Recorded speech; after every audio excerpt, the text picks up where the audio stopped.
Bonjour à toutes, bonjour à tous. Aujourd'hui, je vais vous parler solubilité. On va répondre notamment à la question suivante: comment choisir un bon solvant pour réaliser une dissolution ou pour réaliser une extraction? Alors, dans un premier temps, on va parler de la cohésion des solides ioniques, et puis on verra le cas des solides moléculaires par la suite. Alors, un solide ionique, vous l'avez sans doute déjà vu, c'est un empilement compact et tout à fait régulier d'ions positifs, des cations, et d'ions négatifs, des anions. Si on y regarde de plus près, vous avez ici un exemple, l'exemple du chlorure de sodium. Prenons un cas très simple, avec les ions chlorure qui sont représentés en vert et les ions sodium qui sont représentés en jaune. Vous avez donc contact entre les ions positifs et les ions négatifs qui électriquement s'attirent, et au contraire, les ions négatifs les plus proches ne sont pas tout à fait en contact et eux engendrent des répulsions.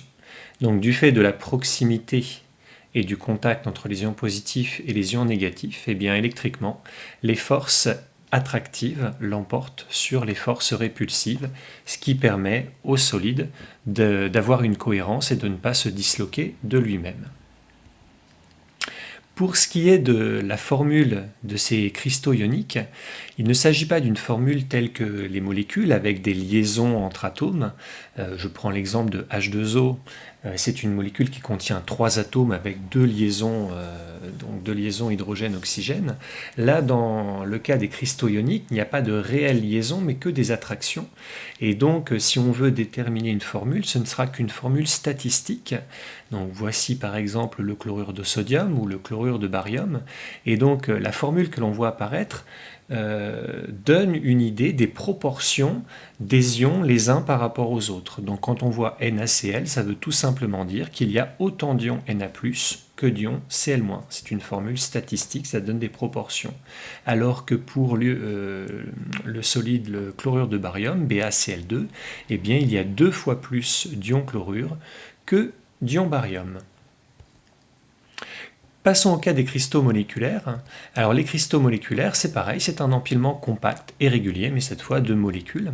Alors les molécules sont électriquement neutres. Donc comment peut-on expliquer l'attraction les unes par rapport aux autres qui va permettre la cohésion? Eh bien, il y a deux interactions qui vont l'expliquer. Tout d'abord, peut y avoir éventuellement présence de ce qu'on appelle la liaison hydrogène ou pont hydrogène. Donc cette liaison ou pont hydrogène qui est matérialisée ici par les pointillés, elle fait évidemment intervenir un atome d'hydrogène, d'où son nom. L'atome d'hydrogène est porteur d'une charge delta+, s'il est lié à un atome plus électronégatif que lui, et c'est quand même très très souvent le cas. Et donc cet atome d'hydrogène porteur d'une charge plus va être attiré électriquement par un atome porteur d'une charge delta-, qui est donc très électronégatif et porteur également d'un doublet non liant. Donc ça va être le cas d'un atome d'oxygène, d'un atome d'azote, d'un atome de chlore.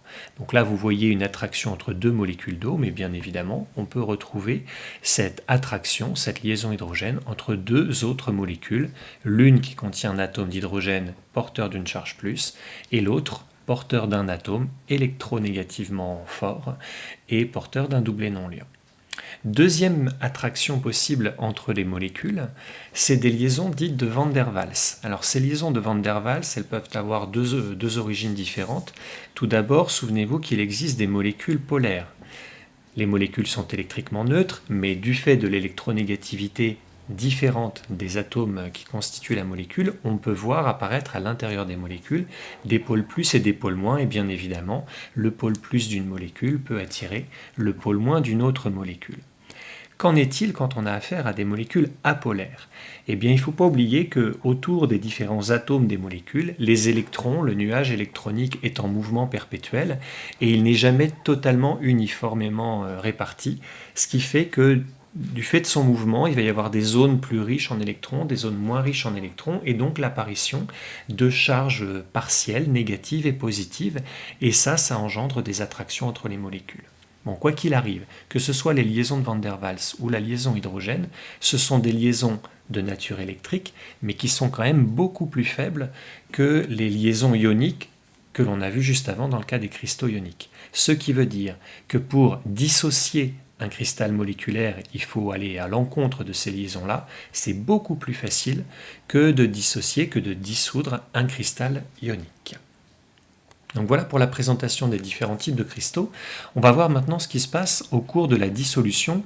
Et le programme nous parle de la dissolution d'un solide ionique dans l'eau. Donc on va uniquement traiter ce cas-là. Elle se passe en 3 étapes. La première d'entre elles, c'est la dissociation. Donc vous voyez ici des molécules d'eau qui sont matérialisées. L'atome d'oxygène beaucoup plus électronégatif et porteur d'une charge moins. Les atomes d'hydrogène ici, moins électronégatifs, sont porteurs d'une charge plus. Donc l'ion sodium Na+, qui est ici, va être attiré par les pôles négatifs de la molécule d'eau, c'est-à-dire par l'atome d'oxygène. Au contraire, l'ion chlorure Cl- qui est ici, lui va être attiré par les pôles positifs de la molécule d'eau. Donc c'est du fait de sa polarité que la molécule d'eau, que le solvant va pouvoir dissocier et petit à petit venir décrocher les ions qui sont en périphérie du cristal.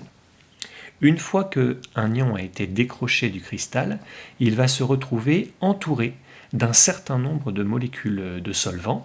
C'est ce qu'on appelle donc la solvatation, et dans le cas de l'eau, cette étape s'appelle l'hydratation.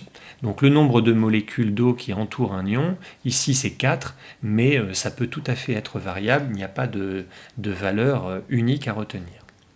Enfin, l'ion, une fois solvaté, une fois hydraté, va s'éloigner du cristal d'origine du fait de l'agitation thermique, et au bout d'un certain temps, on aura une répartition tout à fait homogène dans la solution.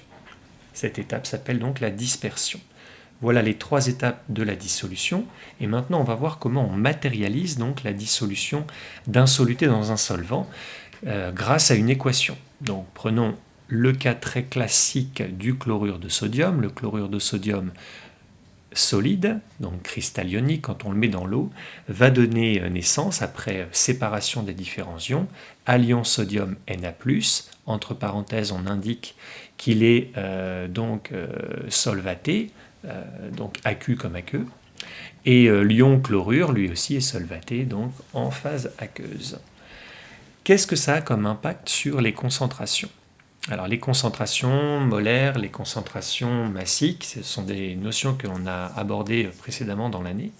Donc si on met une certaine quantité de matière, de soluté ici, dans un certain volume de solution, on a accès à la concentration en soluté. Cette concentration en soluté, eh bien, si on regarde l'équation de dissolution qui est ici, va être égale à la concentration des ions sodium, elle-même égale à la concentration des ions chlorure. Un ion sodium, un ion chlorure sont produits à partir de 1 NaCl. Donc en termes de concentration, on a l'égalité entre toutes ces concentrations. Au niveau des notations, lorsqu'on parle du soluté, donc le chlorure de sodium, on utilise la lettre C. Et lorsqu'on parle des espèces dissoutes, qu'elles soient ioniques ou moléculaires, c'est la concentration d'une espèce dissoute va être notée entre crochets. Mais c'est toujours une concentration qui s'exprime en mol par litre ou éventuellement en grammes par litre si on parle de concentration massique. Autre exemple, le sulfate de sodium. Donc le sulfate de sodium a pour formule Na2SO4. Lors de la dissolution dans l'eau, eh bien, 2 ions sodium vont être produits.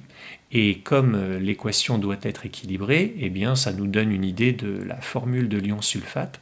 L'ion sulfate a pour formule SO4-. C'est un ion polyatomique. Et on voit bien que l'ion sulfate apporte 2 charges moins. Et comme il y a 2 ions sodium qui chacun apportent une charge plus, on a bien une équation qui est équilibrée et on a bien la neutralité à gauche et à droite. Qu'est-ce que ça va engendrer en termes de concentration ? Eh bien, on voit que statistiquement, 1 Na2SO4 donne naissance à un ion sulfate hydraté, donc la concentration du soluté de départ est égale à la concentration des ions sulfates, mais on voit que dans le même temps, il y a 2 fois plus d'ions sodium qui ont été produits. Donc s'il y a 2 fois plus d'ions sodium, la concentration des ions sodium est 2 fois plus forte, ou bien la concentration des ions sulfate est 2 fois plus faible que celle des ions sodium, ce qui donne donc l'égalité suivante. La concentration du soluté est égale à la concentration des ions sulfate et qui est égale à la moitié de la concentration des ions sodium. Alors comment maintenant choisir le solvant lorsqu'on veut réaliser une bonne dissolution? Eh bien ça va dépendre de la nature des interactions qui existent entre soluté et solvant. S'il y en a beaucoup, s'il n'y en a pas beaucoup, eh bien ça va avoir un impact sur la capacité du soluté à se dissoudre dans un solvant. Et cette capacité d'un soluté à se dissoudre, elle est exprimée par une grandeur qu'on appelle la solubilité. La solubilité, par définition, c'est la masse maximale de soluté que l'on peut dissoudre dans 1 litre de solution. Elle s'exprime donc en grammes par litre. Pour faire le bilan de cette partie sur la dissolution, si on a affaire à un cristal ionique, qui est donc un soluté qui est très polaire, des ions positifs, des ions négatifs, partout dans le soluté, eh bien donc on a affaire à un soluté qui est extrêmement polaire, on va beaucoup plus facilement le dissoudre si le solvant est lui-même polaire. J'ai dit ici qu'il fallait qu'il y ait des interactions, de nombreuses interactions entre le solvant et le soluté qui se ressemblent, s'assemblent en quelque sorte, et donc si on veut dissoudre un cristal ionique qui est polaire, on va préférentiellement choisir un solvant qui est polaire, par exemple de l'eau.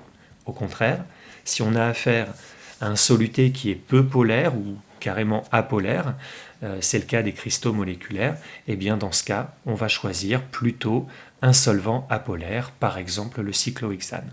Alors, il y a des nuances, c'est pas toujours aussi simple, mais on va quand même retenir cette proximité entre soluté polaire, solvant polaire, et au contraire, soluté apolaire, solvant apolaire.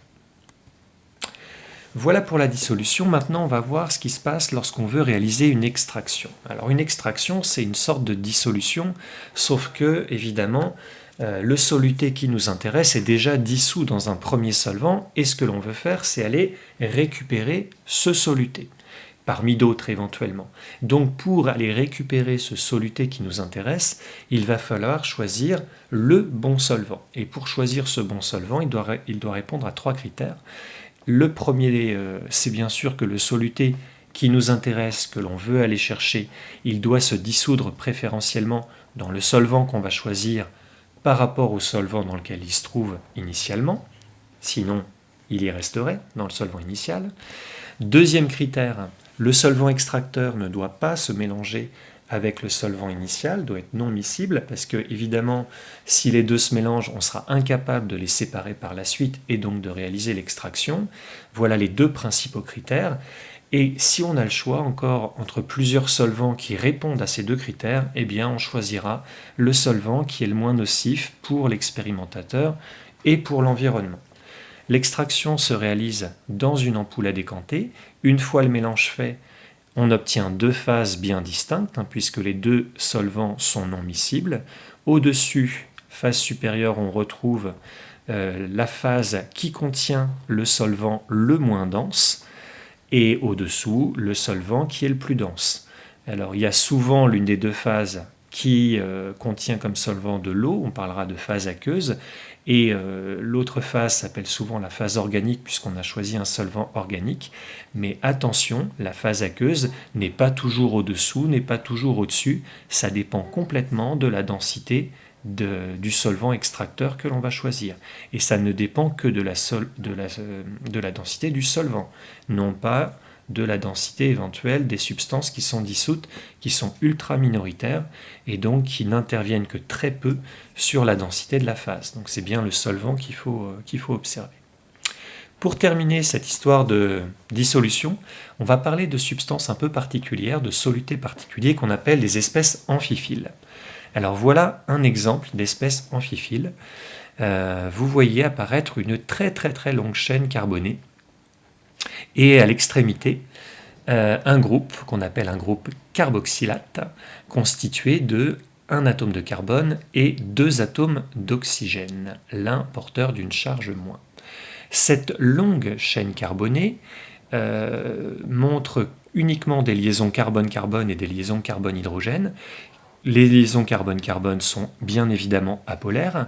Les liaisons carbone-hydrogène sont quasiment apolaires du fait de l'électronégativité très proche entre ces deux atomes. On peut donc considérer que toute cette partie de l'ion est apolaire. Et cette partie-là, toute petite, au contraire, avec une charge moins, avec des liaisons CO qui sont polarisées, ça, c'est ce qu'on appelle une tête polaire. Donc on a dans la même espèce chimique une partie apolaire et une partie polaire. La partie polaire va très bien se dissoudre, si vous avez compris ce que j'ai dit juste avant, dans un solvant polaire, comme de l'eau par exemple. Donc cette partie-là de l'ion aime beaucoup l'eau. On dit qu'elle est hydrophile et on la représente de manière schématique par ce rond qui est là, on parle de tête ionique, tête hydrophile. A l'inverse, toute cette partie-là de l'ion, elle n'aime absolument pas l'eau. C'est une partie dite lipophile qui aime la graisse. Donc, quand on met des substances comme ça en solution, eh bien, elles vont être capables de faire la jonction entre des substances aqueuses et des substances, au contraire, qui ne sont pas aqueuses, comme les graisses. Parce que, comme vous le voyez ici, là vous avez donc de la terre qui est représentée. La terre, c'est un mélange de substances à la fois qui peuvent se dissoudre et au contraire qui sont un peu insolubles dans l'eau. Et donc les substances qui ont des affinités avec l'eau vont créer des liens avec la partie hydrophile de l'ion. Et au contraire, la partie qui est plutôt hydrophobe dans la terre va attirer la partie ici hydrophobe de cette substance. D'où l'apparition de cette organisation donc d'ions tout autour d'un petit morceau de terre, et on retrouve à peu de choses près la même organisation autour d'une goutte d'huile. La goutte d'huile, donc c'est une espèce grasse qui va attirer très fortement la partie lipophile de l'ion. Donc la partie lipophile va venir se planter en quelque sorte dans l'huile, et tout autour, vous allez avoir comme une sorte de bouclier avec toutes les têtes polaires, toutes les têtes hydrophiles qui vont permettre donc de former ce qu'on appelle des micelles. Voilà, ces petites billes sphériques qui apparaissent, ça s'appelle des micelles. Et donc, ces micelles caractérisent des substances qu'on appelle des substances tensioactives. Et le savon en est un très bon exemple. Donc là, vous avez le principe qui permet d'expliquer comment le savon a un rôle détergent, comment il va, en attirant les petits morceaux de terre et ensuite en formant une sorte de bouclier tout autour, par le biais du rinçage, eh bien, on va pouvoir éliminer les taches, aussi les taches de graisse, mais on voit apparaître aussi au travers de ce petit dessin-là les propriétés émulsifiantes.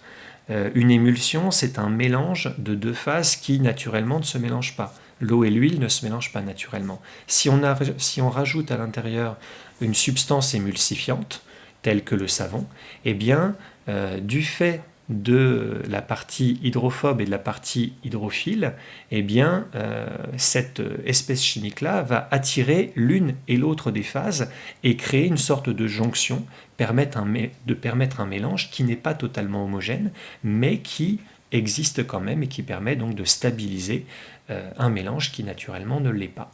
Donc ces propriétés émulsifiantes, elles sont intéressantes en pharmacologie par exemple, ou en cuisine, bien évidemment. Donc voilà pour ce chapitre sur la solubilité. À très bientôt pour la suite du programme.